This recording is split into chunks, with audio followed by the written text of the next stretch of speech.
What if you closed your eyes tonight, and when you opened them again, the world had moved on without you? What if you were certain that you slept for only one night, but outside your shelter, centuries had quietly passed? Would your body feel older? Would your mind notice the difference? Or would time simply forget you? There is a place where this question refuses to fade. A cave, cold, silent, and untouched. A place where 7 people laid down, not to escape sleep, but to escape time itself. They didn't plan to disappear. They didn't expect a miracle. They only closed their eyes, hoping the danger outside would pass by morning. But morning never came. When they finally woke up, the air felt the same. The stone beneath them felt unchanged. Their bodies felt normal.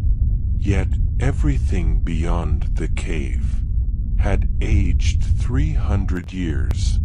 How does a human body remain still while time continues to move? Can deep sleep slow aging? Can darkness protect the mind? Can isolation remove you from time itself? Science says no. History hesitates, and this cave stays silent. Tonight, we are not here to prove the story true or false. Tonight, we are here to sit inside the question, to imagine what it would feel like to sleep so deeply that time no longer recognizes you. And as you listen, allow your breathing to slow, because the deeper this story goes, the easier it becomes to drift away.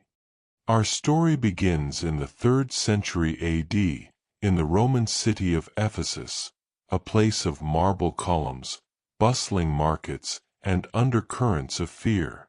The Roman Emperor Decius has demanded that all citizens offer sacrifices to the Roman gods. To refuse is to risk imprisonment, torture, or death.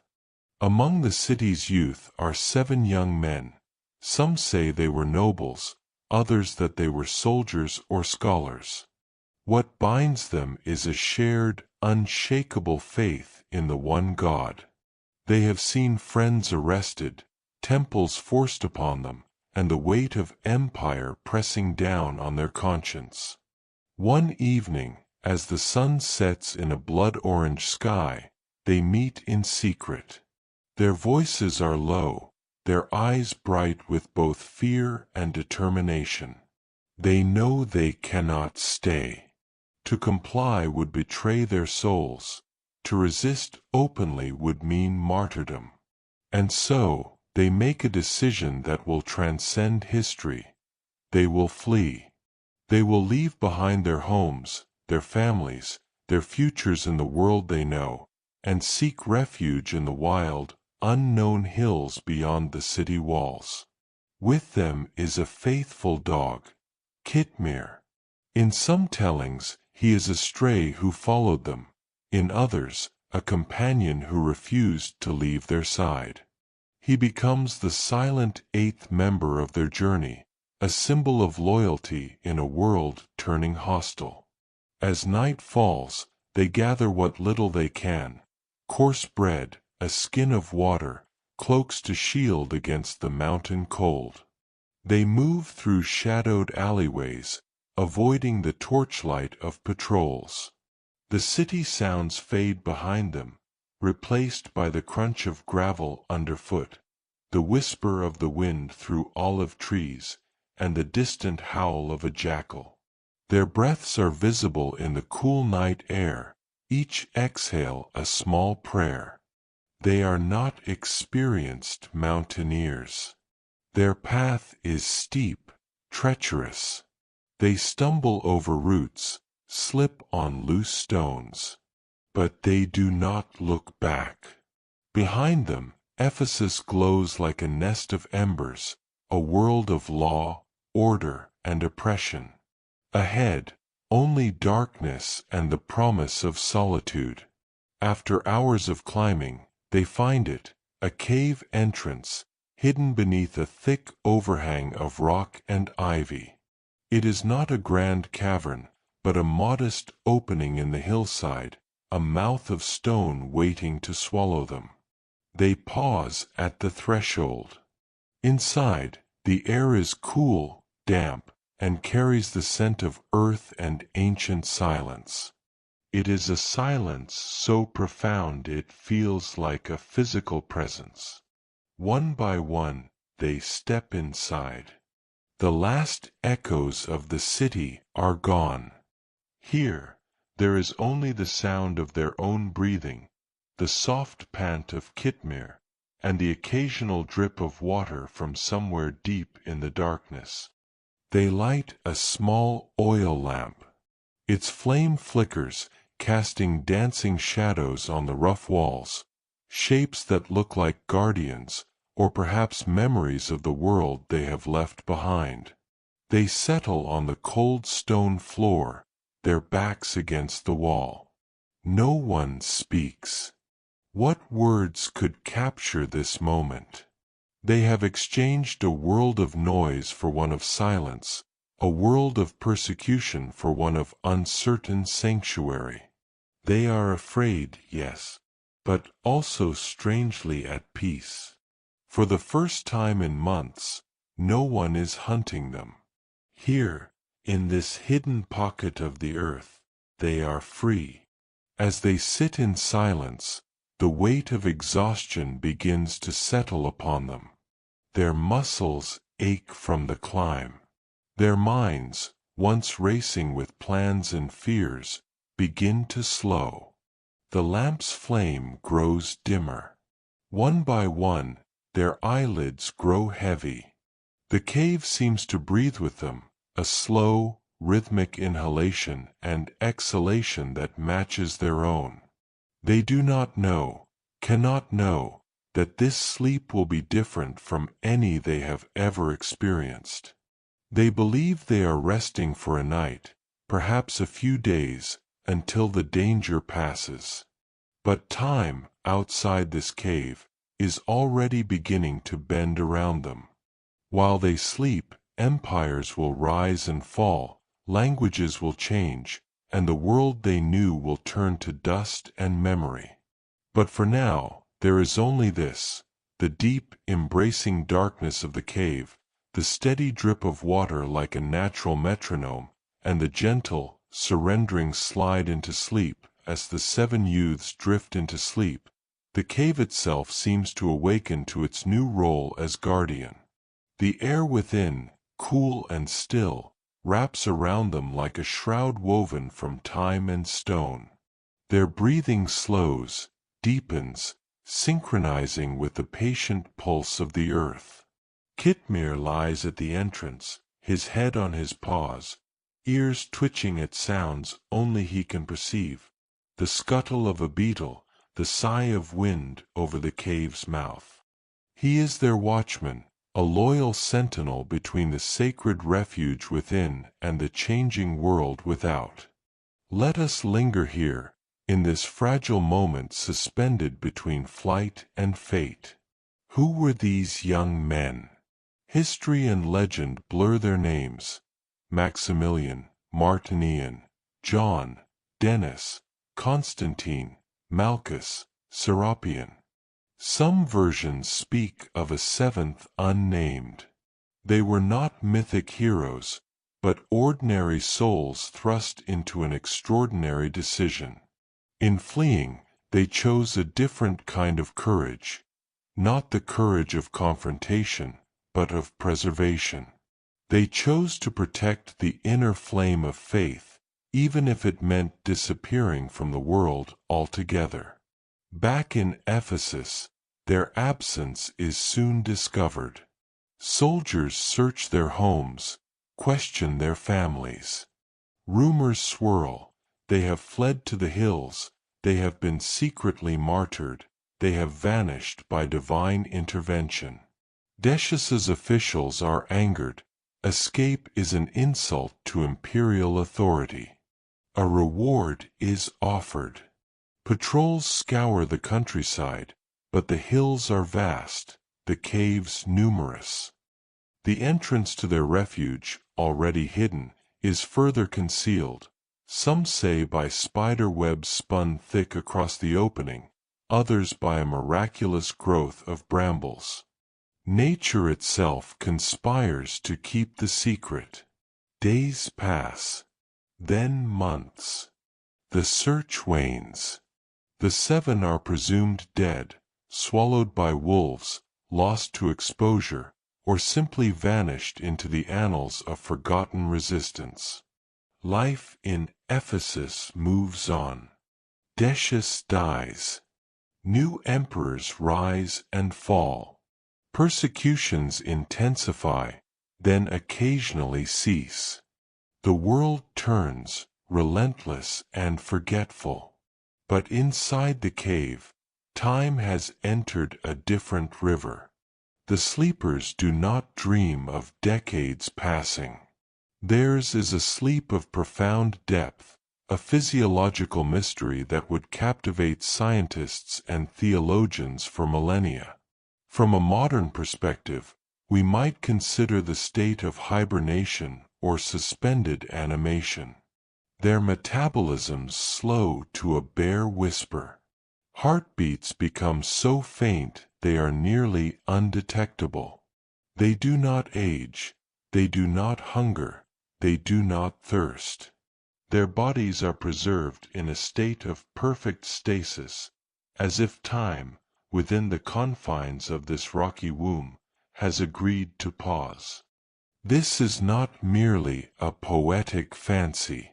The Quranic account, Surah Al-Kahf, describes them sleeping for 309 years, yet upon waking, they believe only a day or part of a day has passed. The body's perception of time is severed from the sun's cycles, from the lunar months, from the seasonal rhythms that govern life outside. Their sleep is so deep that it becomes a form of time travel, their consciousness anchored in the moment they closed their eyes, while centuries accumulate like dust at the cave's entrance. What is the science behind such a phenomenon? While extreme, it touches on real concepts: cryonics, the low-temperature preservation of life, hibernation in mammals, and the psychological experience of time under trauma or meditation. In deep meditation or coma, the brain's sense of time can distort dramatically. For the sleepers, their flight was a profound trauma, a total severance from their social world. Their descent into sleep may have been a neurological and spiritual retreat, so complete that it allowed for a suspension of biological decay. And what of Kitmir? Faithful, ever-wakeful Kitmir. He too is part of the miracle. He does not age, does not leave his post. In some tellings, he is in a state of watchful rest, his senses attuned to the threshold. He represents unwavering loyalty, a quality that, like faith, exists outside of time. He is the living bridge between their world and the next. For now, in the first decades of their slumber, the cave is a sealed capsule. Outside, the Roman Empire undergoes transformations. Christianity, once persecuted, spreads steadily. The hills around Ephesus change hands, change faiths, change languages. But inside, there is only the gentle, eternal present of sleep. The oil lamp has long since burned out. No light penetrates the deep recess where they lie. They are wrapped in a darkness so total it is neither night nor day, but a third thing, the absence of time itself. Yet, the universe has a gentle way of marking epochs, even here. The cave's entrance faces east, and every day, as it has for millions of years, the sun rises. Its light approaches the mouth of the cave. But here lies one of the most beautiful details of the story. The sun's rays do not enter directly. They are diverted, curved, as if in reverence. The Quran says, "You would have seen the sun, when it rose, declining to the right from their cave, and when it set, turning away from them to the left, while they lay in the midst of the cave." This is not just a mystical image, it is a narrative of protection. The sleepers are shielded from the sun's heat, its bleaching light, its insistent marking of days. The cave's orientation and perhaps its natural formation create a microclimate of perfect, unchanging coolness. The sun acknowledges them, passes by them, but does not disturb them. It is a daily dance of light and shadow that will continue for centuries, a silent, celestial homage to their sacrifice. As we leave them in this deep slumber, imagine the cave not as a tomb, but as a cradle. They are not dead, but waiting. Their story is paused, not ended. The world outside is a storm of change, but in here, there is a peace so deep it has become timeless. Their faith, which led them to this cave, now sustains them within it. It is the true engine of the miracle, not magic, but a profound alignment of will, circumstance, and perhaps grace. The first century of their sleep passes unnoticed within the cave, but outside, the world is rewriting itself. The Roman Empire fractures. Constantine the Great legalizes Christianity in 313 AD. The very faith for which the seven fled persecution becomes, slowly and then suddenly, the religion of the empire. The pagan temples of Ephesus are abandoned or converted into churches. The language of power shifts from Latin to Greek. Coins change their inscriptions, roads wear under new patterns of travel, and the memory of Decius's persecutions fades into historical footnotes. Yet, the cave remains untouched. Its entrance, now woven over with a living tapestry of wild vines, thorns, and, in the most enduring motif, a dense, protective spider's web, is invisible to casual passers-by. Shepherds graze their flocks on the hillside, unaware that a few meters of stone separate them from a chapter of living history. Time, in its relentless forward march, performs a paradox. It both erodes and enshrines. It erodes the specifics of their story from common memory, but it enshrines their cave in a seal of natural forgetfulness. Inside, the physical state of the sleepers reaches an equilibrium so perfect it defies biology. Their bodies do not waste away. There is no bed sores, no muscular atrophy in the conventional sense. They are held in a state that science might describe as functional preservation. Moisture from the cave's air condenses on the cool stone, providing minimal hydration through the skin. The constant, cool temperature, maintained by the cave's insulation and the sun's careful avoidance, slows microbial activity to a near halt. This is not fantasy, it is an extreme example of environmental stasis. We see glimpses of it in nature. Frogs frozen in ice that revive in spring, tardigrades surviving the vacuum of space. The human body, under unimaginable conditions of psychological surrender and environmental perfection, might achieve a similar, profound pause. Their sleep is dreamless. Or perhaps their dreams are singular and endless, a loop of that last conscious moment, the coolness of the cave floor, the fading warmth of the oil lamp, the sound of each other's breathing, the solid certainty of their decision. Their minds are not idle but resting in a single anchored thought: we are safe here. Meanwhile, Kitmir maintains his vigil. His form becomes a fixture, a statue of devotion. He does not hunger. He is sustained by the same mysterious grace that preserves the youths. His loyalty is his function, and his function ties him to the timeless bubble they inhabit. In some interpretations, he is asleep too, but his sleep is one of alertness, a guardian's repose. Then, a subtle shift begins. Not within the cave, but around it. The geology of belief changes. The hill containing their cave becomes part of a Christian landscape. A monastery is founded in the valley below. The local people, now Christians, tell vague legends of holy youths who fled the pagans. The story morphs, blends with local folklore, loses names and dates but retains its core, a sacred hiding place, divinely protected. Centuries pile upon centuries. The Roman Empire falls in the west. Ephesus declines, its harbor silting up, its grandeur crumbling.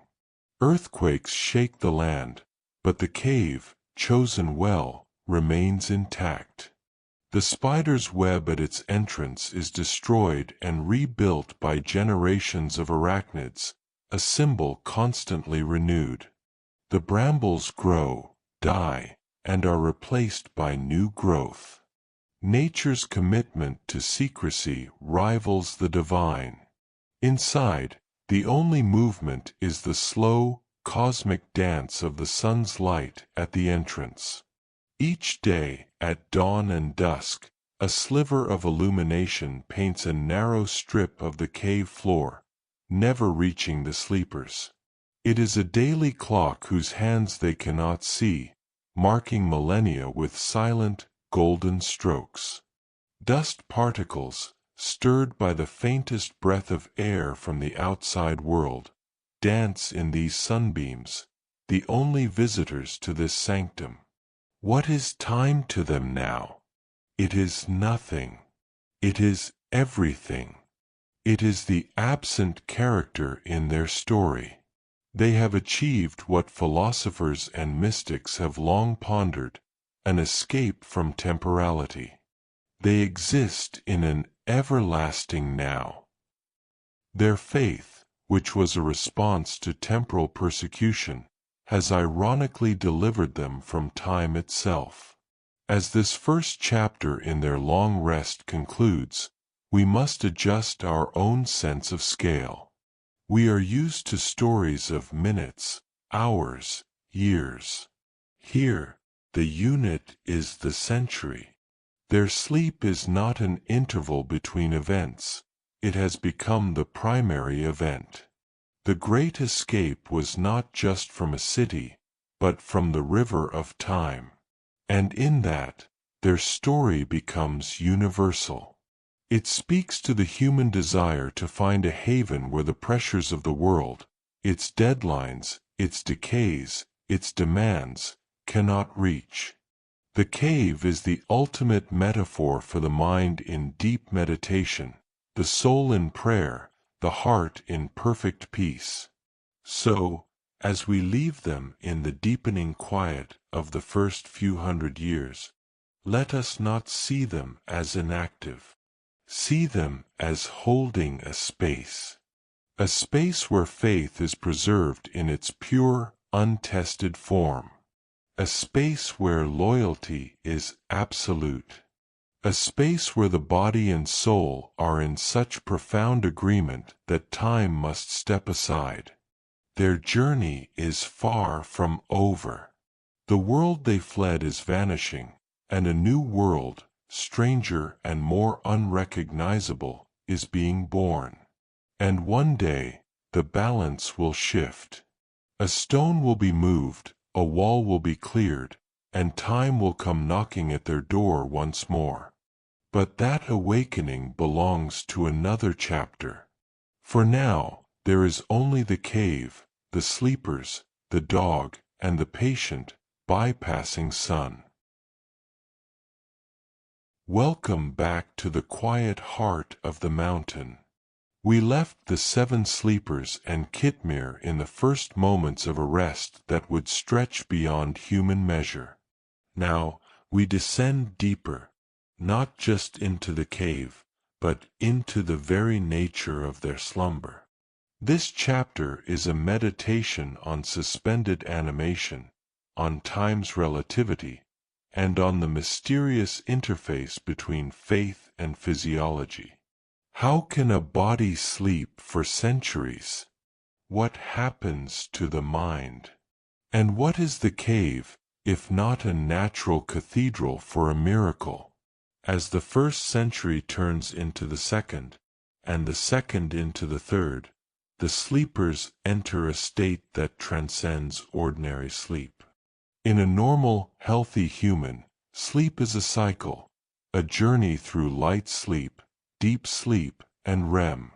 It is restorative, but it is also anchored to a 24-hour clock. For our sleepers, that clock has been dissolved. They have passed into a tertiary state of consciousness, a term we might invent for a condition beyond coma or hibernation. It is a state of pure preservation, where the body's primary function is no longer to interact with the world, but simply to continue. Let us consider the biology, gently, as one might examine a sacred artifact. Their heart rates have slowed to perhaps 1 beat every few minutes. Metabolism has reduced to a level that makes the most adept yogi or hibernating bear seem frenetic. Cellular activity is at a near standstill. The production of ATP, the body's energy currency, is minimal, used only for the most essential maintenance. There is no digestion, for they have consumed nothing. There is little waste production. Their bodies have become closed-loop systems, recycling the barest minimum of nutrients and moisture from the cave's humid air and their own conserved resources. This challenges our understanding of human limits. Modern medicine knows of cases of long-term comas lasting years, even decades. But these are often marked by severe degradation, muscle atrophy, bone loss, bed sores. Here, we have the opposite: preservation. This points to an external factor, the cave environment itself. The temperature is constant, just cool enough to slow biological processes but not cold enough to cause cell damage. The air is rich in negative ions from the flowing water and mineral surfaces, which some studies suggest can promote healing and reduce metabolic stress. The cave is a natural biocontainment unit. But the greatest mystery lies in the brain. EEG readings, if we could take them, would show brain waves of astonishing slowness. Delta waves so deep they border on flatline, punctuated by perhaps a single, sustained alpha oscillation, the wave of meditative calm. They are not unconscious in the clinical sense. They are differently conscious. Their awareness, if it exists, is not of dreams or memories, but of a single, eternal present. The feeling of safety, the sound of the water drop, the presence of each other. It is a monothought, a spiritual anchor holding them fast against the currents of passing time. Kitmir, too, shares in this suspended state. Canine biology is more prone to enter restful, alert states than humans.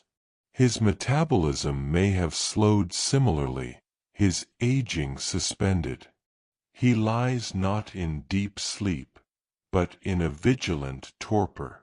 His senses, though dampened, remain metaphorically oriented toward the entrance. He is the embodied intention of their retreat, to be safe, to be together, to wait. Outside, the sun continues its faithful, avoiding arc. The Quranic description is precise. The sun's rays incline away from the cave's mouth at dawn and dusk. This creates a unique photic environment.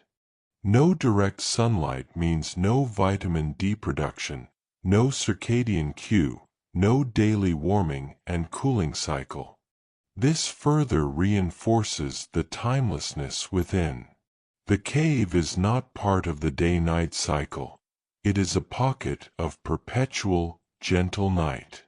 As we sit with this image, 7 forms in serene repose, a loyal guardian at the threshold, we must also acknowledge the spiritual dimension that many listeners will feel. This is not just a biological curiosity, it is a testament to surrender. Their flight was an act of faith. Their sleep is the consequence of that faith, a divine respite, a grace period granted by the universe itself. In many traditions, deep sleep is a metaphor for trust in God, for letting go of control. The 7 sleepers are the ultimate embodiment of this. They have let go of everything: time, society, their very bodily demands, and are being held in return. The cave walls, meanwhile, bear silent witness. Mineral deposits form new, slow-growing stalactites. A thin layer of calcite dust settles on the sleeper's clothing, a gentle blanket of stone. They are becoming part of the geology of the place. The boundary between person and sanctuary softens. We are now 200 years in. The Roman Empire is gone in the west. Ephesus is a shadow. The world they knew exists only in fragments of parchment and stone. Yet, in this hidden chamber, their story is perfectly intact, preserved not in ink, but in flesh and breath. As the 3rd century of their slumber unfolds, the phenomenon within the cave evolves from a biological mystery into a cosmological one. The sleepers are no longer merely individuals in stasis. They have become a temporal anomaly, a bubble of the 3rd century AD, adrift in the stream of the 5th. Their bodies are living relics, their very presence a quiet defiance of entropy and decay. Let's explore the physics of their preservation. In thermodynamics, entropy is the measure of disorder in a system. It always increases over time. Living things fight entropy locally by consuming energy and maintaining order. This is what metabolism is. But in a closed, isolated system, like a sealed cave, entropy should eventually win. Decay should set in. Yet here, entropy seems to be held at bay. How? One might imagine the cave not as an isolated system, but as a purposefully tuned system. The subtle airflow, perhaps from a fissure leading deep into the mountain, provides just enough gaseous exchange to prevent stagnation without introducing disturbance. The constant temperature and humidity create a homeostatic chamber. The cave itself, through its mineral content and electromagnetic properties, certain rocks, like basalt, can have mild stabilizing fields, might act as a natural preservative field. This isn't magic, it's an extreme confluence of perfect, natural conditions aligning with an extreme human state of surrender.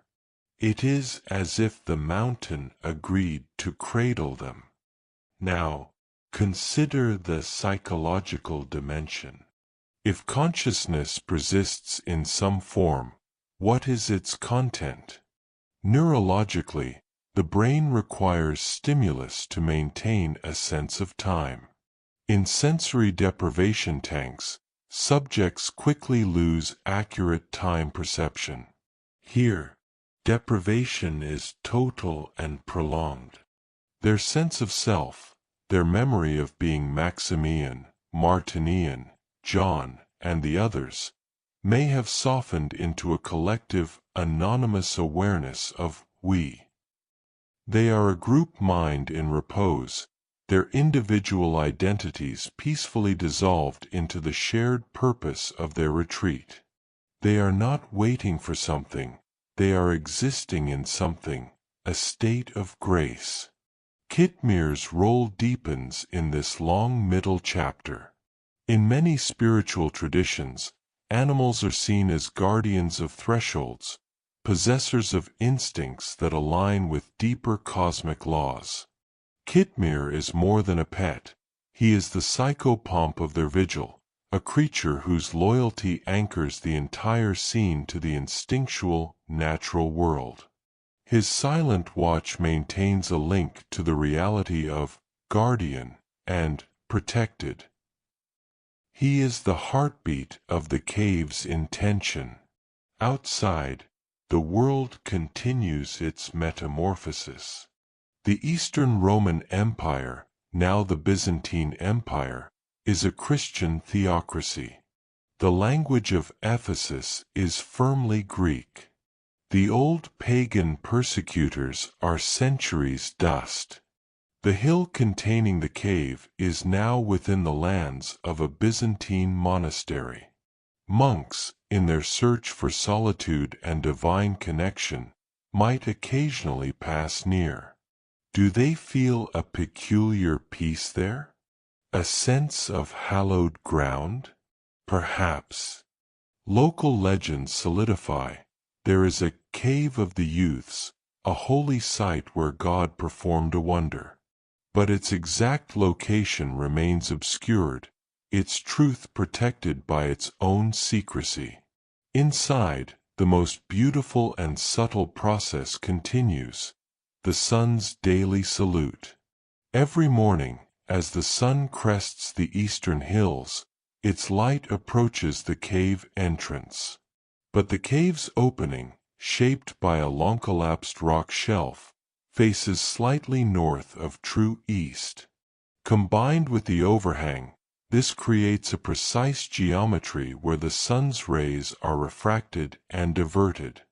They never strike the sleepers. Instead, a soft, diffused glow, golden and indirect, fills the entrance chamber for a short period at dawn and dusk. It is light without heat, illumination without intrusion. This daily event is the cave's only clock, and it is a clock that tells no time to its inhabitants. For the sleepers, this light may register at some primal, subconscious level. Not as daybreak, but as a gentle, rhythmic pulse, a reaffirmation of a world continuing, of a cosmic order that respects their sanctuary. It is the universe's way of saying, I am here, and you are safe within me. We are approaching the midpoint of their long sleep, around 150 years before the destined awakening. The balance of their state is perfect. There is no atrophy because there is no need for movement. There is no hunger because the body's demand for energy is near zero. There is no thirst because the air itself provides microscopic moisture. They are sustained by the principle of necessity, or perhaps by the principle of faith made physical. In our modern world, we seek such states artificially. In cryonic preservation, in induced comas for long space travel concepts, in deep meditation retreats. The story of the seven sleepers is the archetype of this desire, to step out of time's flow, to find a rest so deep it is a form of renewal on a cosmic scale. Their cave is the original time capsule, but one that holds not objects, but living souls. As we sit with them in this boundless quiet, let us feel the scale of their rest. Each breath they take spans hours. Each beat of their hearts marks a passing season in the world outside. They are sleeping at the speed of geology, while history flashes by like a silent, speed-of-light film beyond the stone. Their story teaches us about the plasticity of time. Time is not an absolute ruler, but a negotiated experience. For a mayfly, life is a day. For a sequoia, life is millennia. For the seven sleepers, 3 centuries is a single, sustained exhalation. What does that say about our own rushed lives? About our perception of stress, of aging, of deadlines? Their sleep is an invitation to consider. What if we could mentally enter a cave of calm, where the world's clocks lose their power over us? The cave holds them. The mountain guards them. Time respects them. And Kitmir, faithful beyond measure, waits. And the final stretch of their centuries-long rest, the sleepers approach a state of near-perfect integration with the cave itself. They are no longer visitors within the mountain. They have become geological features imbued with consciousness, or perhaps the cave has become an extension of their collective soul. This is the phase where miracle and natural law dance so closely they become indistinguishable. Consider the microclimate around their bodies. A delicate balance has been achieved. The minimal heat generated by their slow metabolisms is exactly offset by the cave's constant coolness. No condensation forms on their skin, no dryness cracks their lips. A microecology of symbiotic microbes likely exists on their skin and clothing. Not pathogens, but benevolent, slow-metabolizing organisms that help maintain a protective barrier.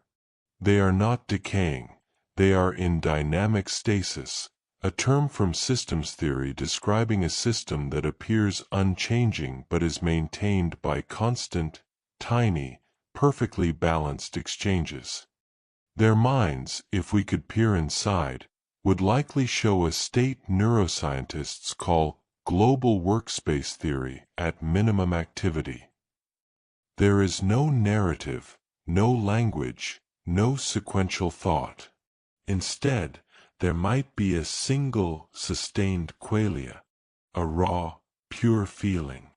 That feeling is peace. It is the peace of absolute safety, of surrender so complete it has become their reality. They are not waiting to wake up. In a very real sense, they are this sustained state of rest. Their original intention, to preserve their faith, has been fulfilled in the most literal way, by removing them from the stream of history where faith could be threatened. Kitmir, too, has transcended his canine nature. He is no longer just a dog, but the archetype of the guardian. In some mystical interpretations, his vigil maintains a metaphysical seal on the cave. His loyalty generates a field of protection that complements the physical secrecy of the vines and webs. He is the living symbol of the promise that guards the sleepers. I will not leave you. Outside, the world is now in the 6th century. The Byzantine Empire is at its height under Justinian. The great church of Hagia Sophia is newly built in Constantinople. Ephesus has a grand basilica dedicated to Saint John. Christianity is the state religion, and the persecutions of Decius are ancient history, studied by scholars like curious artifacts. The very reason for the sleepers' flight no longer exists. The world has changed in the exact way that would make them safe, but they do not know it. This is one of the most poignant aspects of their story. The problem they fled was solved centuries ago, but they remain in the solution they chose. Their cave is a monument to a conflict that has long since dissolved. In that, it becomes a universal symbol. How often do we carry shelters, behaviors, and fears long after the original threat is gone? Our personal caves can become comfortable, even if the world outside has transformed. And yet, their cave is not a prison. It is a sanctuary that became a cocoon. And in any cocoon, there comes a time for transformation. The trigger for awakening is not internal, but external. It will come from the world's need for them, or perhaps from the completion of a divine timetable. But for now, as we approach the 309-year mark, the Quranic number, the equilibrium within the cave is so profound that awakening seems impossible, even undesirable. They have achieved what mystics call rest in the divine, a state beyond the need for action or understanding. Let's reflect on the theology of their sleep. In Christian and Islamic traditions, their story is a sign of God's power over time and a testament to the reward of steadfast faith. But it's also a lesson in divine pedagogy. God didn't merely save them from death. He placed them outside of time to show that faith exists on a plane beyond temporal struggles. When they awaken, they will be living proof of resurrection and hope, not just for themselves, but for a new generation facing different trials. For us, the scientific-minded yet spiritually curious listeners, their sleep poses gentle questions.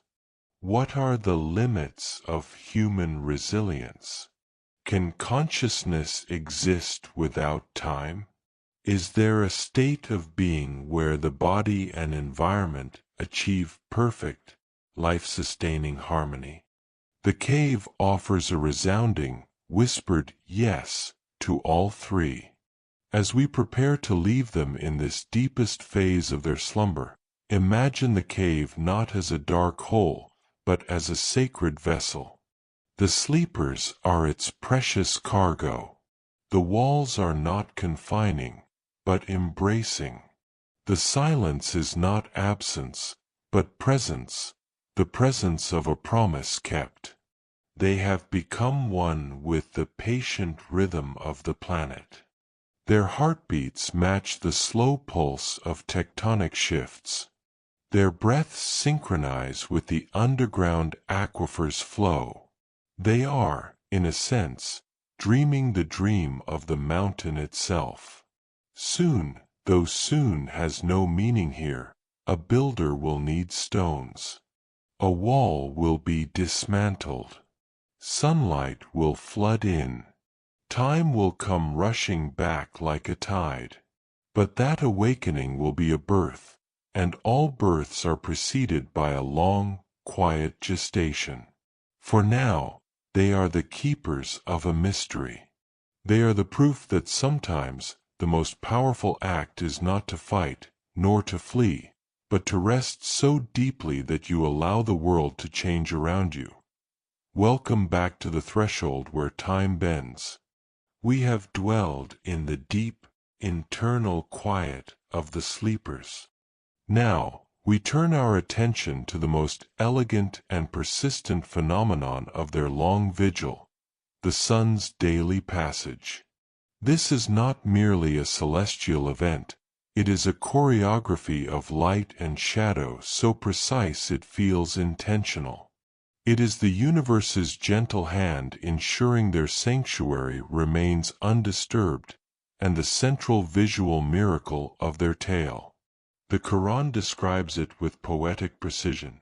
And you would see the sun, when it rose, declining to the right from their cave, and when it set, turning away from them to the left, while they lay in the midst of the cave.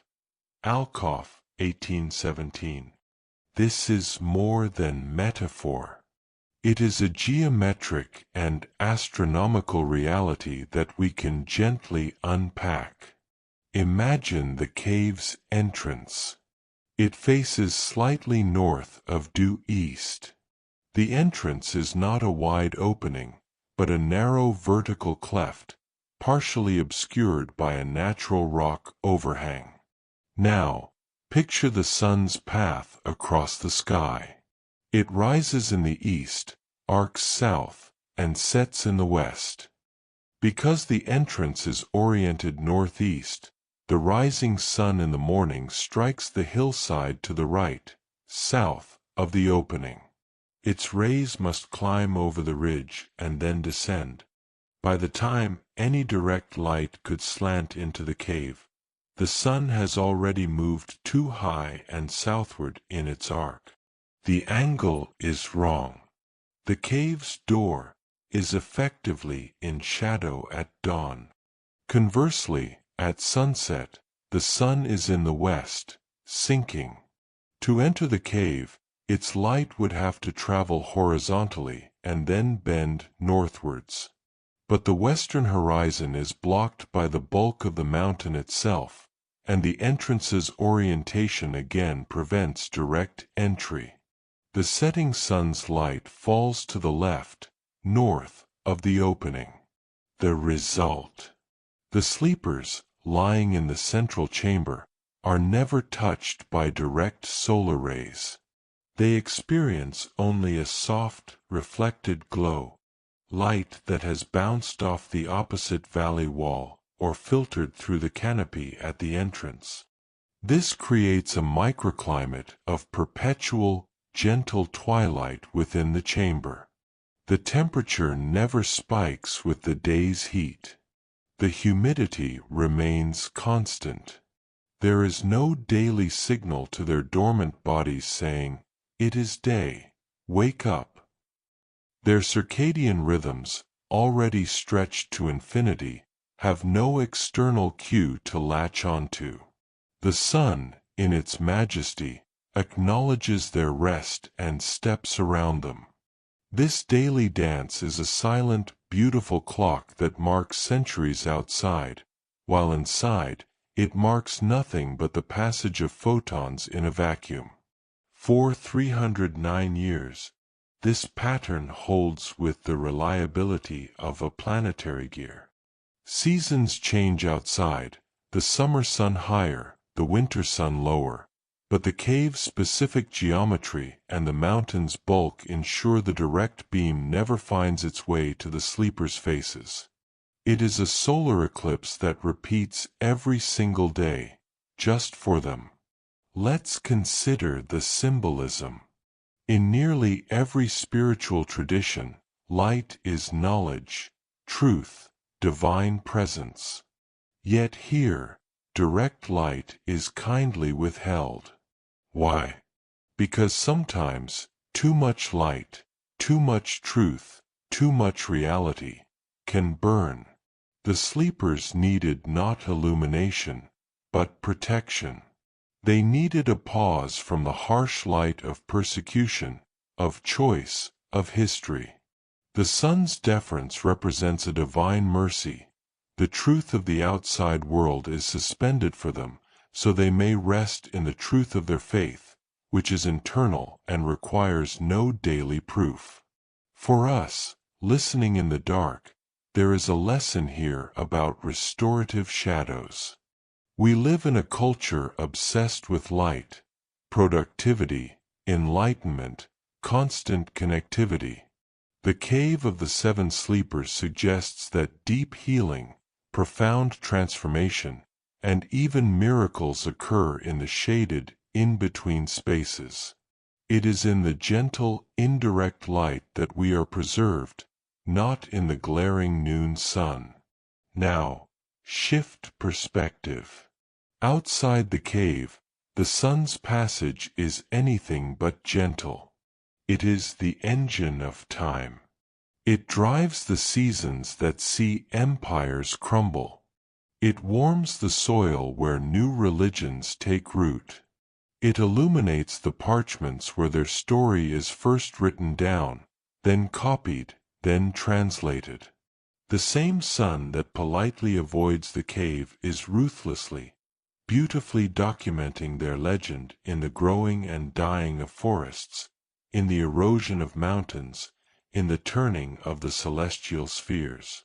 Inside, however, the only evidence of the sun is a faint, beautiful phenomenon. On certain days, perhaps at the equinoxes, a sliver of reflected light might penetrate deeper than usual, casting a slow-moving, golden blade across the floor.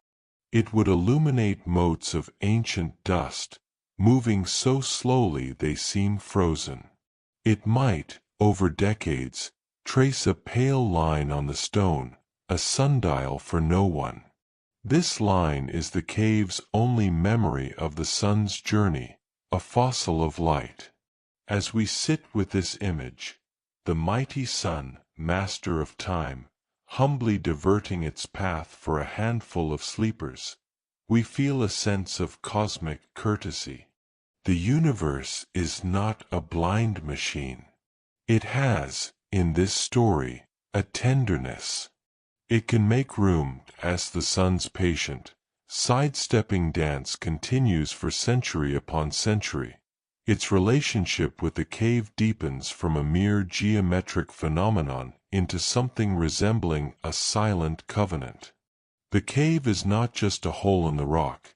It becomes a chronobiological anomaly, a pocket universe where the primary marker of time, the sun, is present only as a respectful guest who never overstays its welcome. Let's consider the biological implications of this shaded existence. Without direct sunlight, the sleepers are spared not just from heat, but from photodegradation. Skin cells are not replaced, so there is no risk of sun damage or the cellular aging that UV radiation accelerates. Their clothing, likely simple wool and linen, does not bleach or weaken from solar exposure. The cave's interior remains a museum of the moment they entered, preserved in amber-like darkness. Furthermore, the absence of a strong light-dark cycle means their pineal glands, the tiny organs in the brain that produce melatonin, the sleep hormone, are in a state of perfect, sustained activation. Melatonin is not just a sleep inducer, it is a powerful antioxidant and a regulator of metabolic rate. Its constant, low-level presence in their systems could be a key biochemical factor in their preservation, slowing oxidative stress to a near standstill. The cave, through its architecture, has engineered a perfect natural melatonin therapy session lasting 3 centuries. Now, expand the view. While the sun politely avoids the cave's interior, it engages in a spectacular display just outside the entrance. At the precise moments of dawn and dusk, when the angle is most oblique, something magical happens. The rising sun, hitting the hillside to the right, south, of the cave, paints the surrounding rocks and vegetation in molten gold. This reflected light then filters into the cave's mouth as a soft, diffuse, directional glow, coming from the right. A few hours later, the setting sun illuminates the left, northern, side of the valley, and a similar, cooler-toned glow enters from the left. If you were standing just inside the entrance, as Kitmir is, in spirit, you would witness a daily, slow-motion ballet of light. A gentle dawn blush from the right, fading to neutral shadow at midday, then an evening amber from the left, fading to deepest night. This is the declining to the right and turning away to the left, described in the Quran, not a miraculous bending of sunlight, but a beautiful and precise observation of its indirect illumination pattern. This daily pattern is the cave's only connection to the solar cycle, and it is a connection of pure aesthetics, not function. It is light as a gentle reminder, not a driver. For the sleepers, even in their deep unconscious state, this soft, shifting glow might register at some primordial level as a soothing, rhythmic pulse, a cosmic lullaby. It says, "The world is still turning, and it is beautiful, and you are safe from its demands." Outside, of course, the sun is anything but gentle. It is the great timekeeper of history. In the 309 years of their sleep, the sun rises and sets over 112,785 times. With each sunrise, the world changes incrementally. Roman roads crack and are overgrown. Latin inscriptions weather away. Churches are built over temples. The Greek language evolves. The very constellations, due to the slow precession of Earth's axis, shift their positions in the night sky. The sun witnesses it all, an impartial golden eye. This creates a profound duality of time. Macrotime, the relentless, linear, solar-driven time of history, empire, and decay outside. Microtime, the circular, suspended, shadow time within the cave, where the only measure is the gentle left-right sway of indirect light. The sleepers exist in microtime. They are off the grid of history. They are not in the past. They are in a permanent present that is tangentially, gently touched by the sun's passage, but not governed by it. For us, this duality is deeply comforting. Our modern lives are ruled by macrotime, clocks, calendars, deadlines, aging. The story of the sun's rotation around the cave whispers that there is another way to exist. We cannot stop time, but perhaps we can find our own cave of the heart, a mental or spiritual space where the harsh, direct light of urgency and anxiety is filtered into a soft, manageable glow. A space where we are not burned by time, but gently grazed by its passing. The sun's behavior also speaks of a universe that is interconnected and responsive. The cave's orientation, the mountain's shape, the sun's path, all these physical facts align in a way that protects life. It is a natural miracle, where geology and astronomy conspire to create a sanctuary. This suggests that sanctuaries are not accidents. They are latent in the landscape, waiting for those who need them. Perhaps each of us has a cave orientation, a set of conditions where the world pressures naturally deflect around us, if we can only find it and trust it enough to rest there. As we near the end of this middle chapter on the sun's silent rotation, feel the deep peace of this protected space. The sun is not an enemy. It is a respectful neighbor. Time is not a thief. It is a river flowing past a still pool. And in that pool, 7 souls and a loyal dog dream the long dream of faith, preserved not by stopping time, but by finding the one quiet eddy where it flows with infinite gentleness. In the final phase of the solar covenant, As the 309th year approaches its completion, the relationship between the sun and the cave reaches a state of poetic perfection. The daily dance of light has become so ingrained in the fabric of the place that it feels less like an astronomical event and more like the breathing of the mountain itself. A slow, luminous inhalation from the right at dawn, a gentle exhalation to the left at dusk.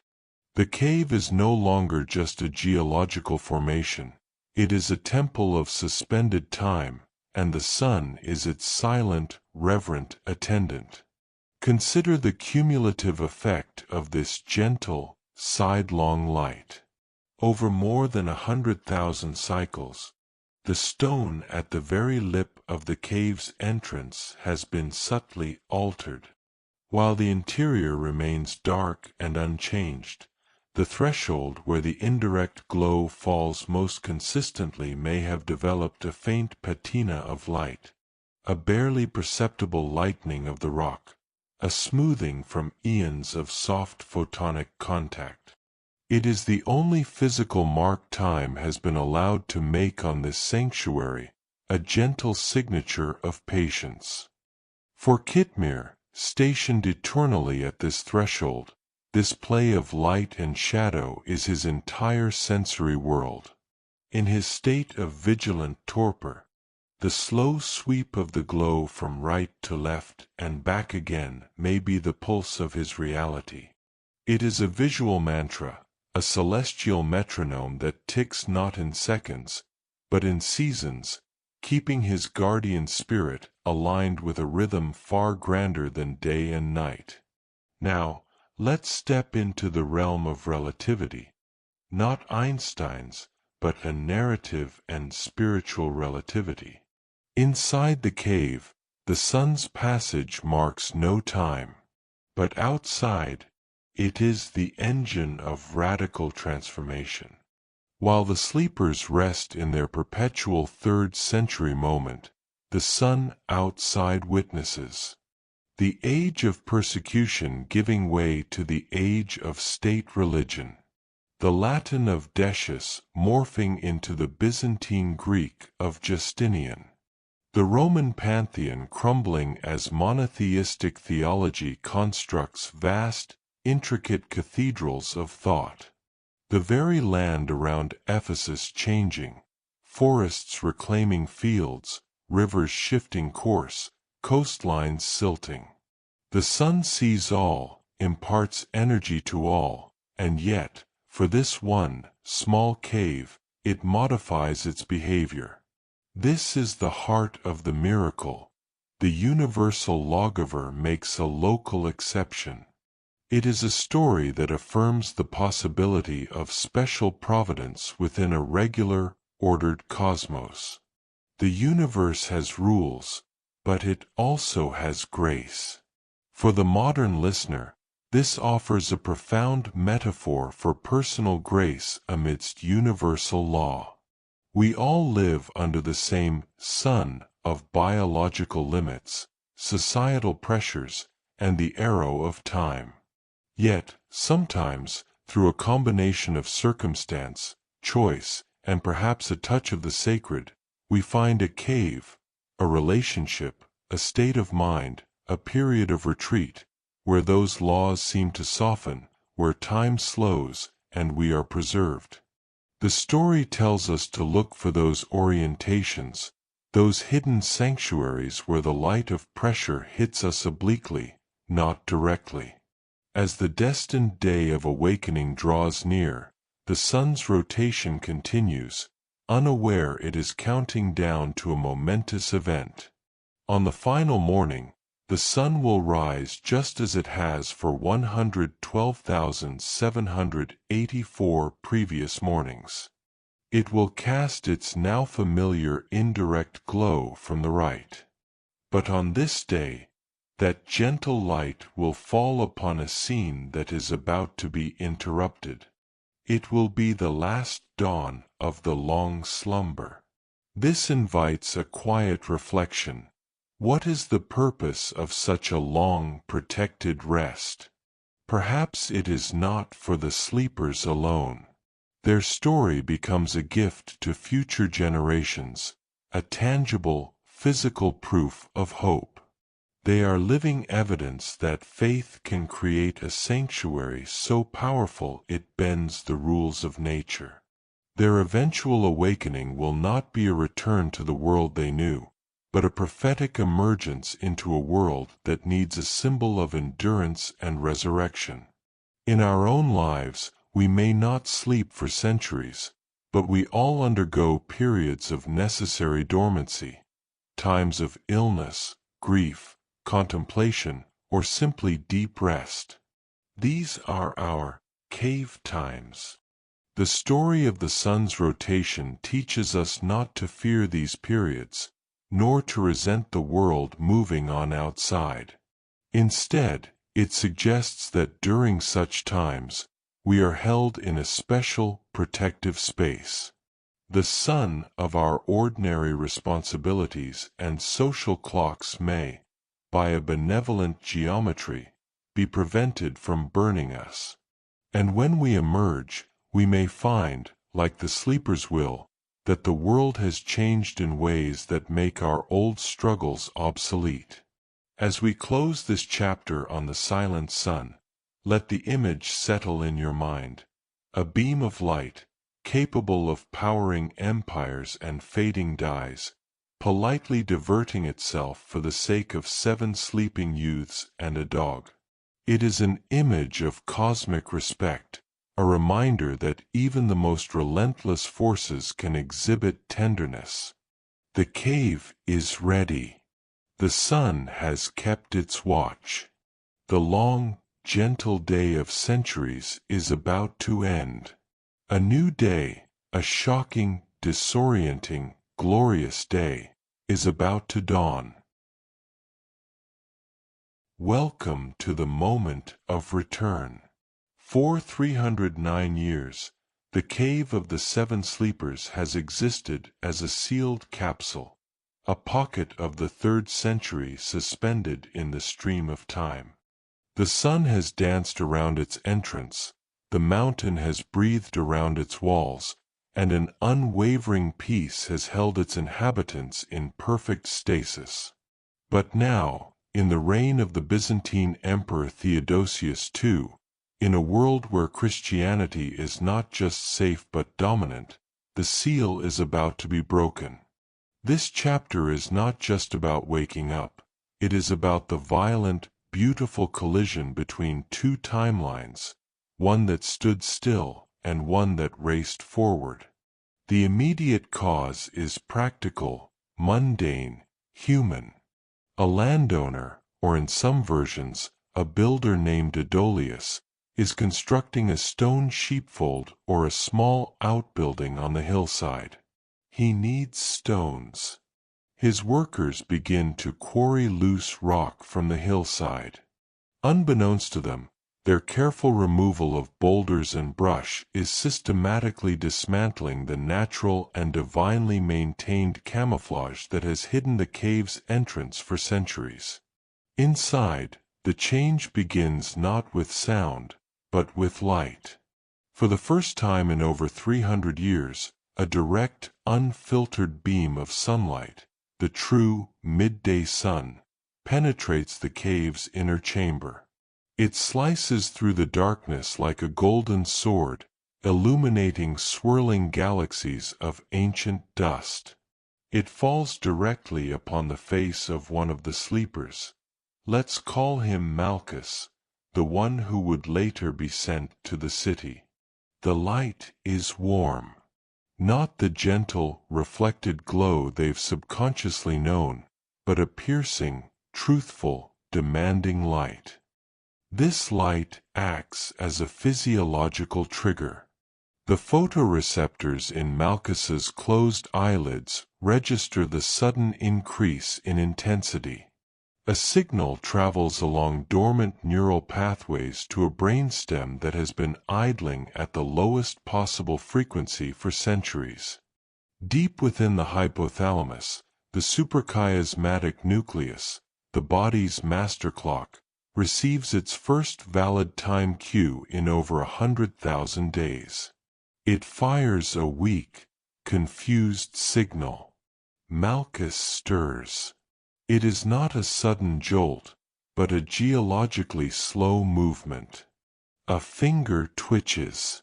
A deep, cavernous breath is drawn, the first intentional breath in lifetimes. The sound is like leather on stone. His eyelids, sealed almost shut by harmless secretions, flutter.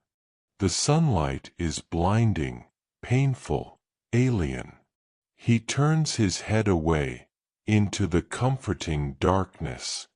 This movement creates a chain reaction. The subtle shift in air, the minute sound, acts as a signal to the others. Their shared, group-mind existence begins to fracture back into individuality. One by one, they begin the long climb back to consciousness. It is a process that might take minutes or hours, a reverse birth of immense slowness. Their first sensations are physical and profoundly confusing. Their mouths are dry, not with overnight thirst, but with the dryness of ages. Their limbs feel heavy, not with sleep, but with the weight of unused centuries. Their joints creak with a sound that feels ancient. They feel hungry, but it is a hollow, vast hunger that has no memory of food. Kitmir is the first to be fully alert. His guardian instinct, held in low-power mode for eons, surges. He lets out a soft, deep whine, not a bark, but a sound of profound canine concern and recognition. The sound is familiar to them. It anchors them. Kitmir is here. We are safe. They begin to sit up, to look at each other. Their vision is blurry. They see shapes they recognize, brothers, friends, but the details are softened by time and dust. They do not speak. Speech requires a concept of time, of sequence, of shared recent experience. They have none. Their last shared memory is of fleeing Ephesus by night, of the cool cave, of the decision to sleep for a little while. Malchus, perhaps the most pragmatic or the least deeply submerged, is the first to find his voice. It emerges as a rasping whisper, the rustling of dead leaves. How long have we slept? The question hangs in the sunlit, dusty air. It is the first question of the new age. To them, it feels like a night, perhaps a day. Their bodies, though stiff, do not feel like they have aged. Their beards have not grown, hair and nail growth, dependent on metabolism, had ceased. Their clothes are intact. Everything confirms their subjective sense. We slept briefly. They discuss in hushed, awed tones. They remember Decius. They remember the danger. They assume the persecution is still ongoing. They are still fugitives. Their primary concern is immediate and practical: hunger. They have a little money, coins from the reign of Decius. Malchus volunteers to go into Ephesus, disguised, to buy bread. He will be cautious. He will listen for news. This decision is laden with dramatic irony that we, the listeners, feel deeply. We know what they do not. The world outside is unrecognizable. The coins in his purse are ancient artifacts. The language on the streets is different. The gods on the coins are illegal. The very fabric of reality has shifted. As Malchus prepares to leave, he brushes centuries of dust from his tunic. He steps over Kitmir, who wags his tail slowly, a movement of timeless loyalty. He approaches the cave entrance and stops. The entrance is different. It is open. Sunlight floods a path he does not remember. Vines have been cleared. Stones have been moved. For a moment, he feels a pang of terror. Have they been discovered? But there are no soldiers, only the sounds of distant labor. He steps out into the 6th century sun. The shock is not yet cultural. It is sensorial. The light is brighter, the colors more vivid, the air smells different, of cultivated fields, of wood smoke from new kinds of buildings, of a world that has moved on. He blinks, shielding his eyes, and begins the walk down into the valley, towards what he believes is the same old Ephesus. His journey is our journey into the heart of the story's most powerful theme, the relativity of human experience. He carries in his body and mind the 3rd century. He is about to walk into the 6th. The collision is imminent. Malchus walks down the hillside, his senses assailed by a world both familiar and deeply strange.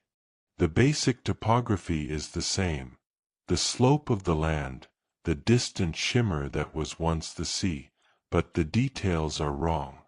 The trees are taller, or gone. Paths have shifted.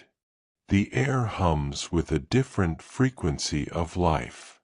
His mind, still operating on the assumption of a single night's passage, tries to dismiss the discrepancies as dreamlike confusion or the disorientation of deep sleep. He reaches the road to Ephesus. This, too, is altered. It is wider in some places, washed out and overgrown in others. The stonework is different, new patterns of wear, new repairs made with a style he doesn't recognize. He passes a milestone, its Latin inscription weathered but clear. It names an emperor he has never heard of. A cold trickle of doubt begins in his stomach. Then he sees the first traveler, a farmer driving a cart. The man's clothing is odd, trousers, a tunic of a foreign cut. Malchus keeps his head down, but he cannot help but hear the man speaking to his ox. The language is Greek, but it is a Greek that has evolved. The vowels have shifted, the grammar is simpler, peppered with words Malchus does not know. It sounds like his language spoken through water, or from a great distance. The farmer glances at him, eyes lingering on his own dusty, archaic tunic, but says nothing. The walls of Ephesus appear in the distance.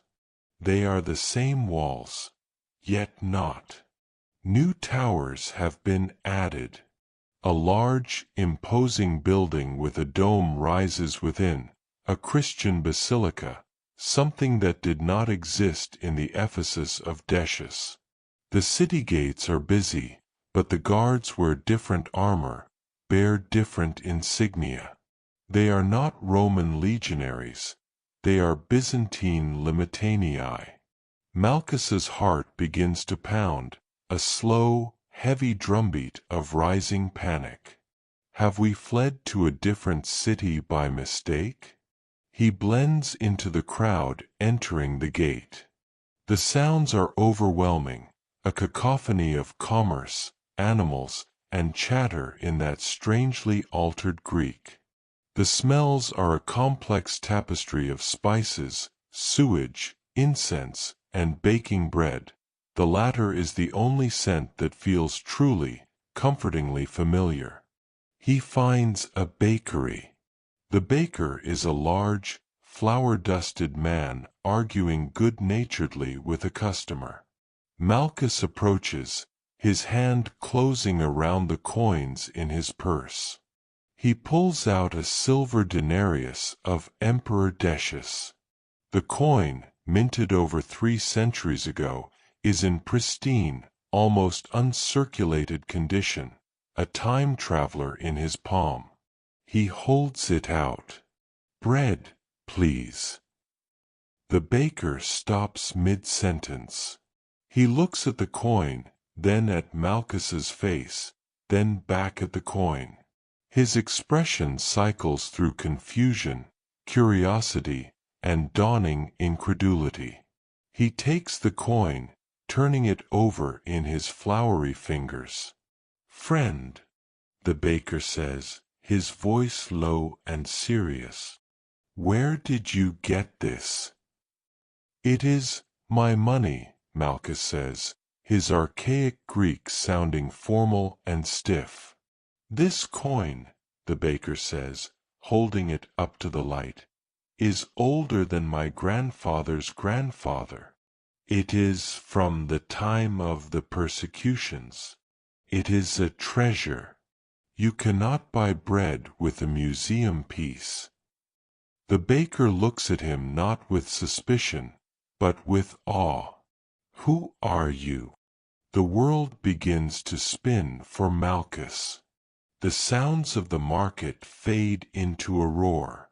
He hears words like persecutions in the past tense. He sees the cross prominently displayed over the baker's doorway. He understands, in a sudden, gut-wrenching cascade of realization, that time has happened. "What?" Malchus's voice is a dry croak. "What year is it?" The baker names the regnal year of Theodosius II. The numbers mean nothing to Malchus. He asks who the emperor is. The name is foreign. He asks about Decius. The baker laughs, a short, sharp sound. "Decius? The pagan? He's been dust for 300 years. 300 years. The words hit Malchus with the force of a physical blow. He stumbles back from the counter. The baker, now concerned, calls after him, but Malchus is already pushing through the crowd, his mind reeling. 300 years. A night's sleep. 300 years. My friends are in the cave. 300 years. The world has changed. 300 years. The psychological impact is total. Every pillar of his reality collapses at once. His persecutors are gone. His city is transformed. His language is archaic. His money is a curiosity. His very existence is an anachronism. He is a ghost, a living fossil. The weight of those centuries presses down on him, not as a number, but as a physical sensation, the vertigo of being utterly unmoored from time. He forgets the bread. His mission changes. He must get back to the cave. He must tell the others. But even that thought is fraught. The cave. Is it still there? Has it been discovered?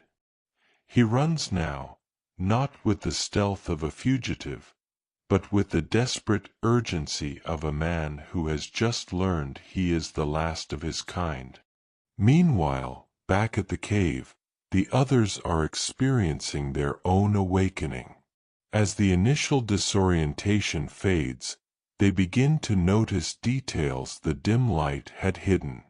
The stone they lean against has new cracks, worn smooth in different places.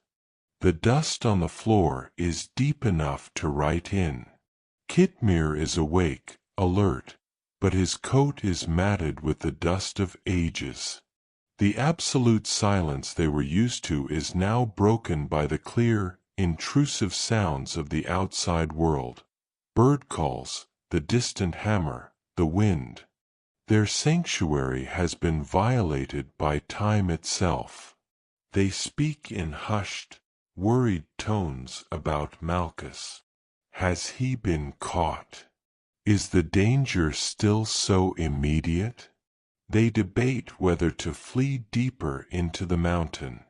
They are still thinking in terms of hours, of days. They are utterly unprepared for the truth that is walking, stunned and breathless, back up the hill towards them. Malchus stumbles back up the hillside, his mind a whirlwind of fragmented time. The physical world feels insubstantial, a fragile skin over a chasm of centuries. Each step is heavier than the last, not from fatigue, but from the metaphysical weight of his new knowledge. He is a man from the past walking into his own future, and the path itself seems to resist him. When he finally reaches the cleared entrance, the sight of the open cave mouth, now a wound in the hillside rather than a hidden seal, fills him with a new terror. Have they been taken? He hurries inside, his eyes struggling to adjust from the bright sun to the familiar gloom. The others are there. They stir at his rushed entrance, their faces etched with relief that quickly turns to confusion at his wild-eyed expression. He collapses to his knees among them, his breath coming in ragged gasps. Malchus, what is it? Did they see you? Is the city still unsafe? Their questions are urgent, rooted in the immediate fears of the 3rd century. He looks from face to face, Maximian, Martinian, John, Denis, Constantine, Serapion, his brothers, unchanged, untouched by the horror he now carries. How does one speak the unspeakable?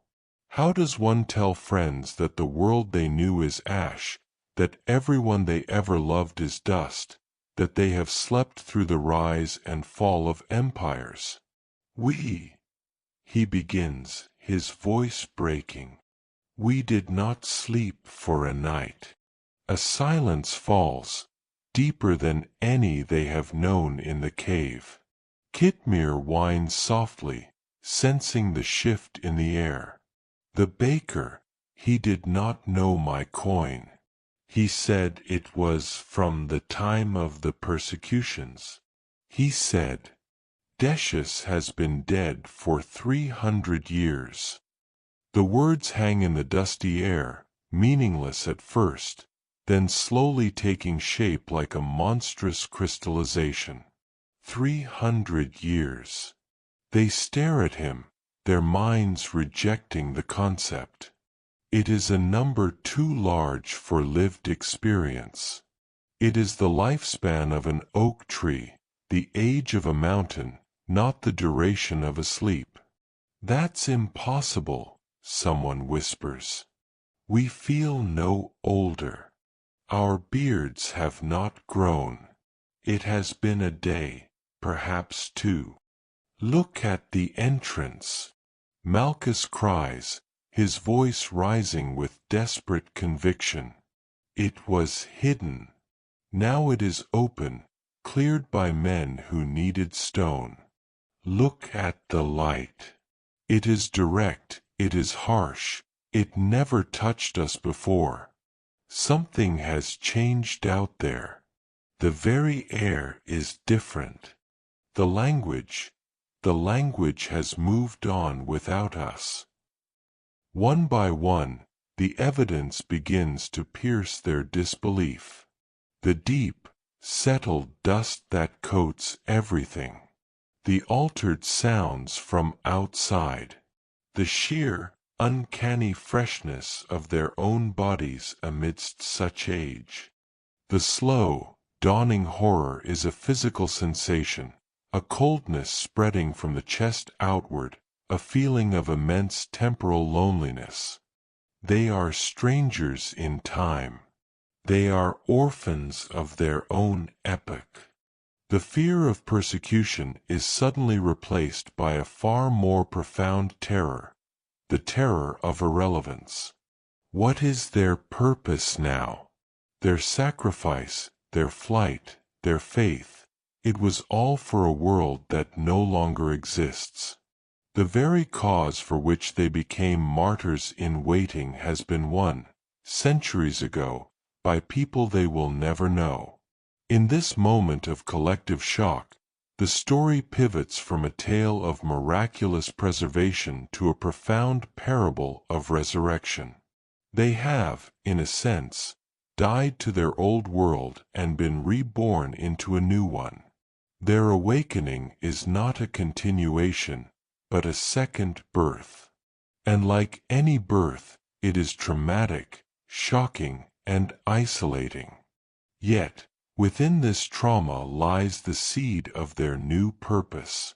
Malchus, gathering his courage, speaks again, calmer now. The baker. He looked at me not with suspicion, but with awe. He called my coin a treasure. He did not understand what I was, but he sensed I was from another time. This is the clue. They are not just survivors, they are living witnesses. Their bodies are the proof of the miracle.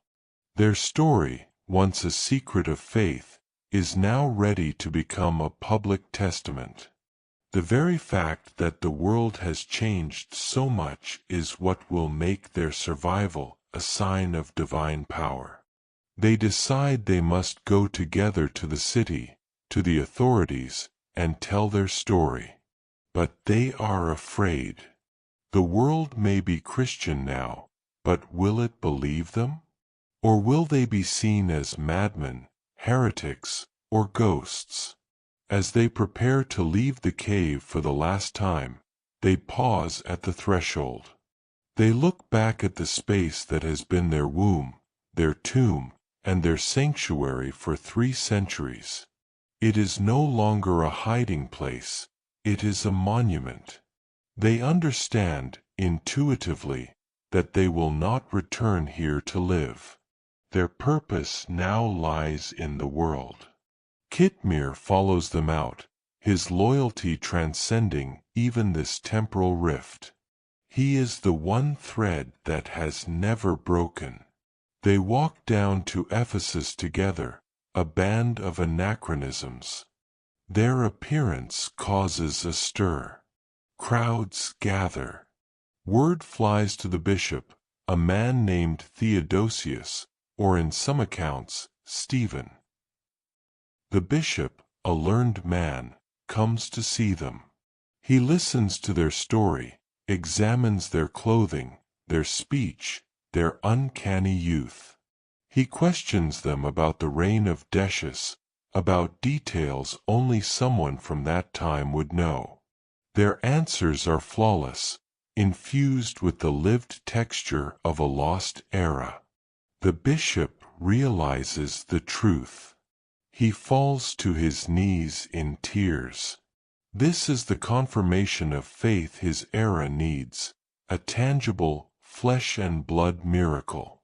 The sleepers are not a threat, they are a divine gift, a bridge between the age of persecution and the age of the Church triumphant.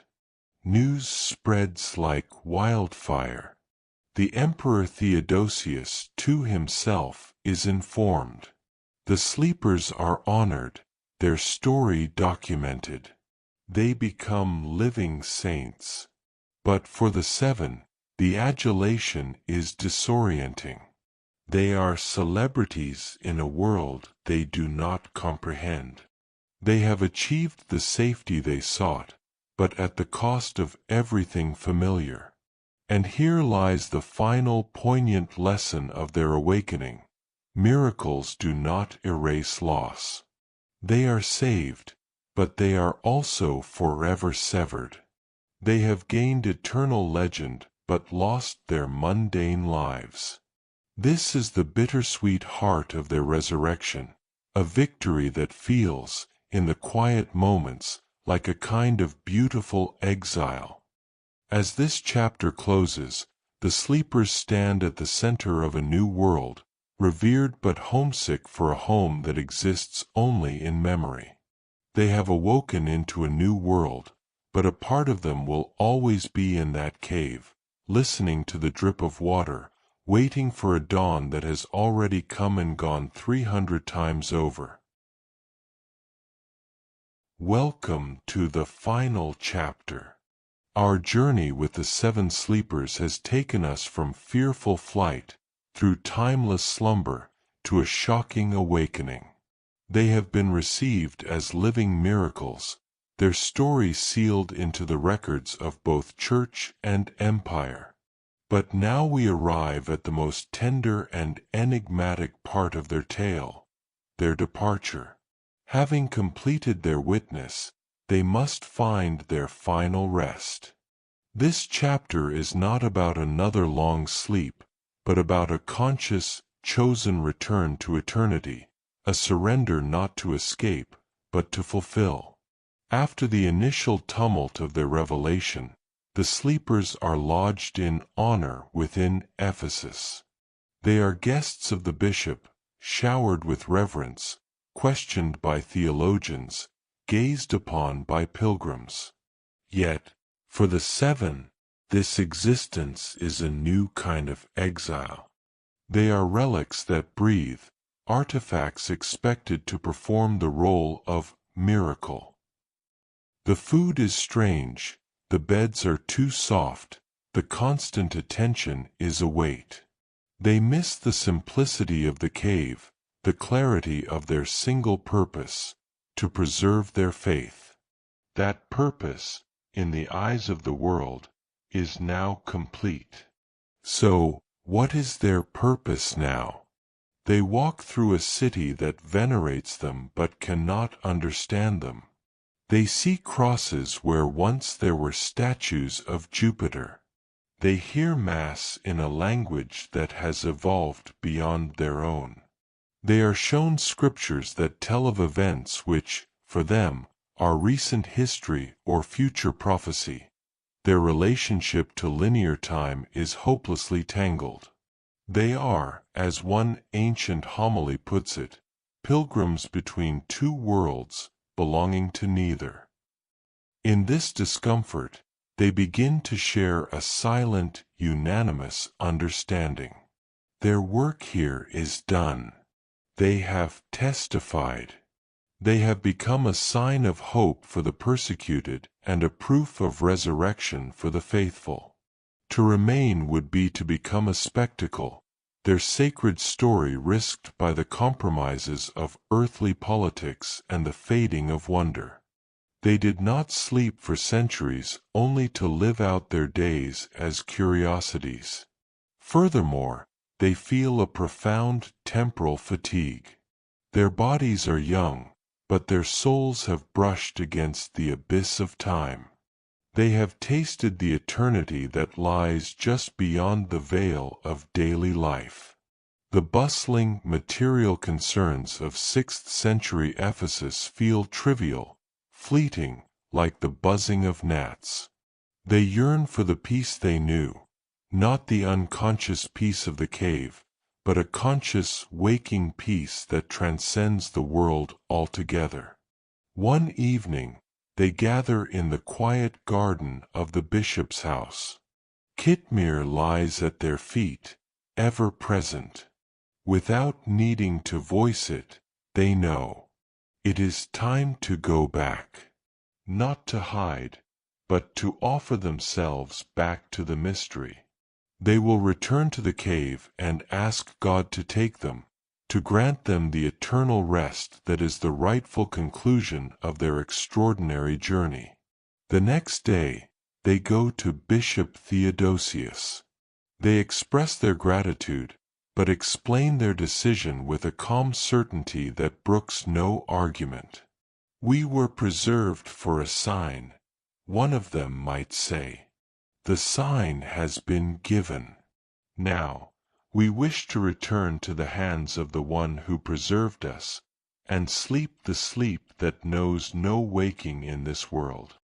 The bishop is overcome. He argues, pleads, but sees the unshakable peace in their eyes.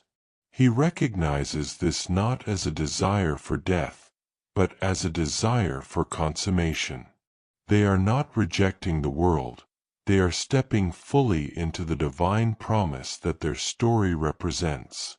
He gives his blessing, his heart heavy with loss and luminous with awe.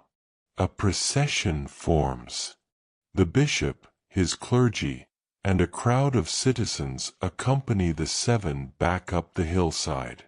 It is not a funeral march, but a solemn celebration of return. The sleepers walk with quiet dignity, their faces turned toward the mountain. They are not fleeing now, they are going home. They reach the cave. The entrance, once cleared by the builder, now stands open, a gateway. They pause at the threshold. The crowd falls silent. The seven turn and look out over the valley, over the city, over the sea. They see the world they saved their faith for, thriving and changed. A soft smile touches their lips. It is enough. One by one, they embrace the bishop. Then, they turn and file into the cave. Kitmir follows, tail wagging slowly, as if he, too, understands this is the final, faithful journey. The last one to enter pauses, looks back at the sunlit world one final time, and then steps into the comforting darkness. The bishop approaches the entrance. From inside, he hears their voices, raised not in fear or sorrow, but in prayer, a prayer of thanksgiving and release, spoken in the Old Greek, a language of farewell. The prayer ends. A deep silence emanates from the cave. Then, a miraculous occurrence, described in many versions. The entrance of the cave seals itself. Not by falling rocks, but by what seems like a gentle, purposeful folding of the earth.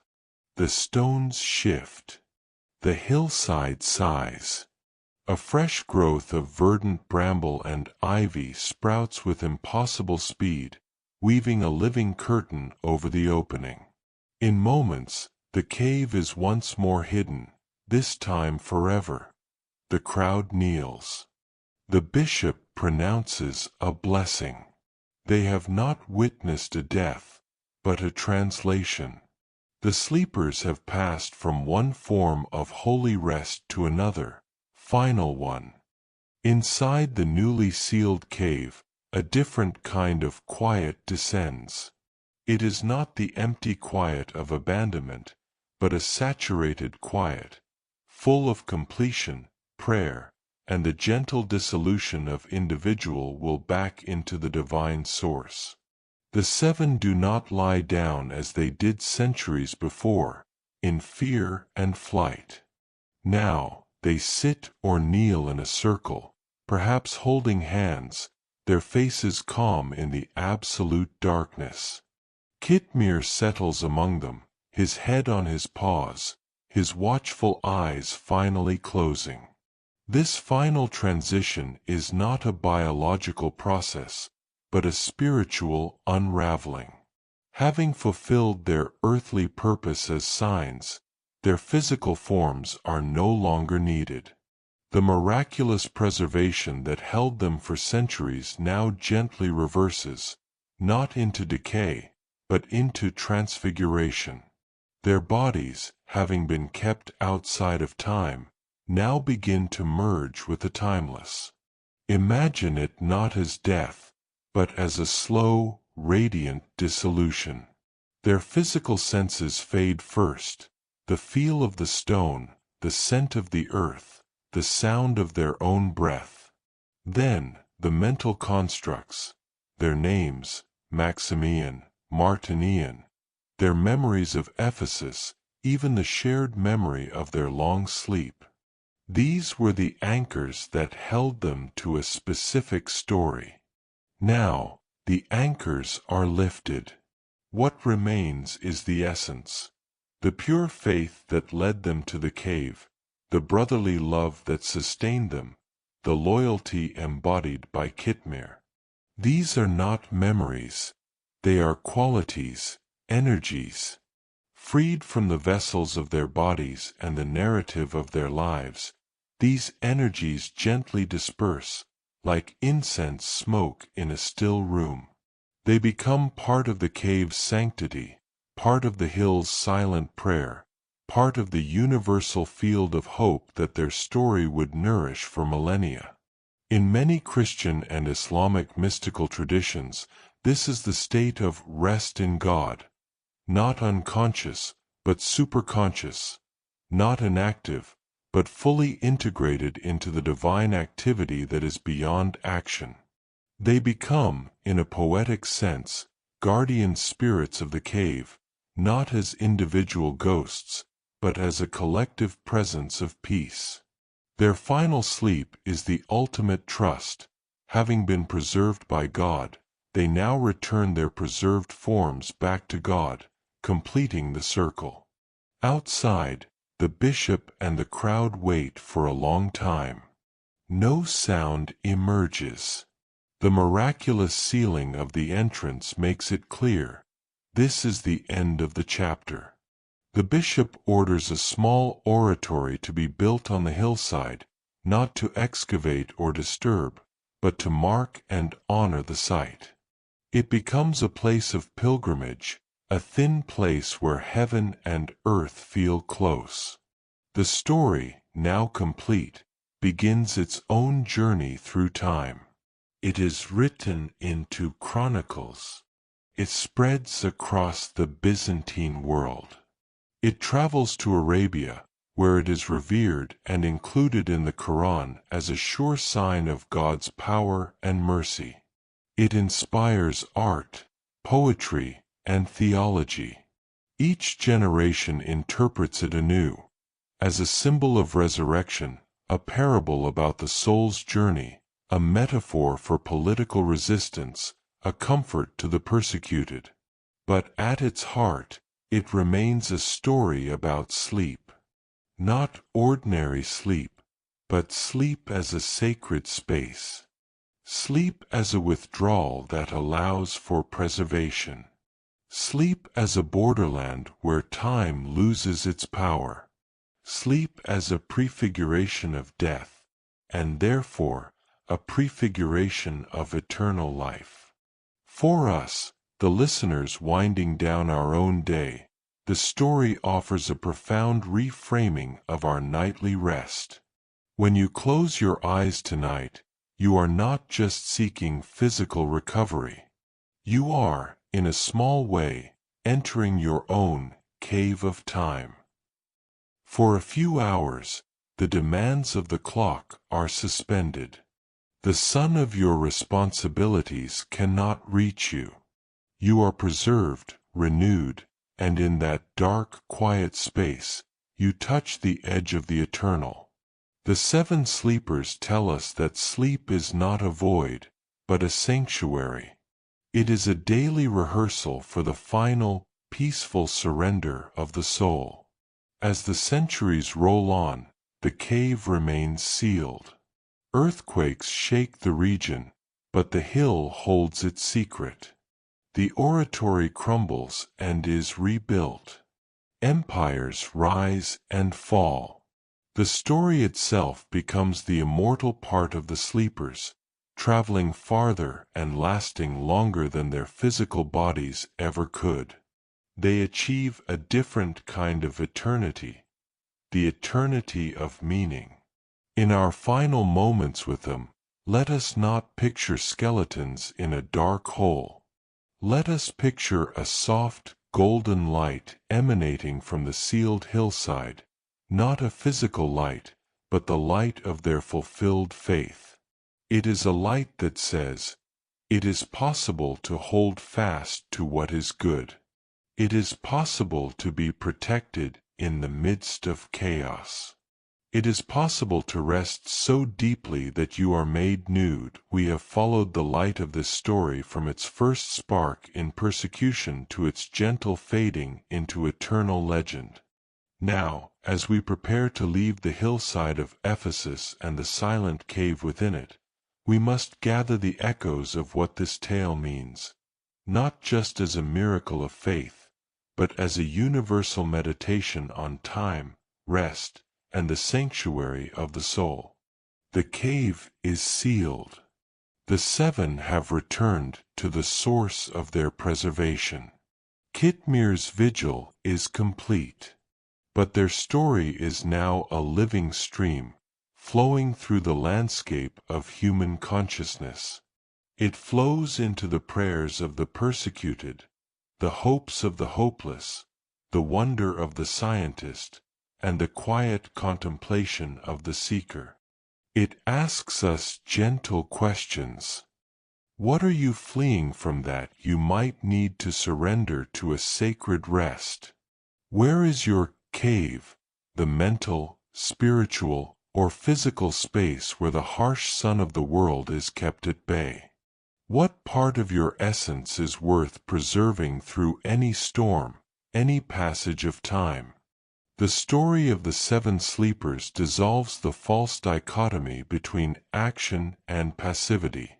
Their most powerful act was not fighting, nor was it fleeing, it was trusting enough to sleep. In that sleep, they became participants in a divine act larger than any battle they could have fought. This redefines courage. Sometimes, the bravest thing is not to resist, but to consent to be preserved by a grace you cannot see. For the scientific mind, the story is a beautiful thought experiment on the limits of biology and the relativity of time. It invites us to wonder about hibernation, cryptobiosis, and the potential of the human body and mind under conditions of perfect peace. It whispers that our current understanding of life's limits might be far too small. For the faithful heart, the story is a sure promise. It is a narrative proof that God's providence operates on a timescale beyond human understanding, that faithfulness is never wasted, and that resurrection, in some form, is woven into the fabric of reality. For the weary soul, the story is permission. Permission to rest deeply.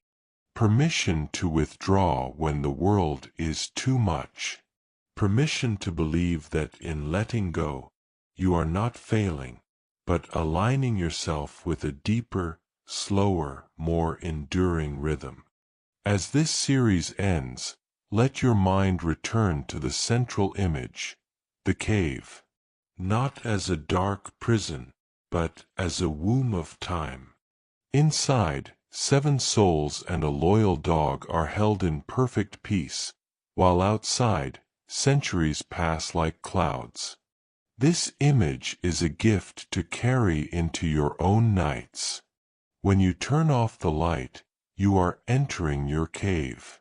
The worries of the day, the pressures of tomorrow, the regrets of yesterday, they are the sun that must now, by the gentle geometry of this hour, decline to the right and the left of your consciousness.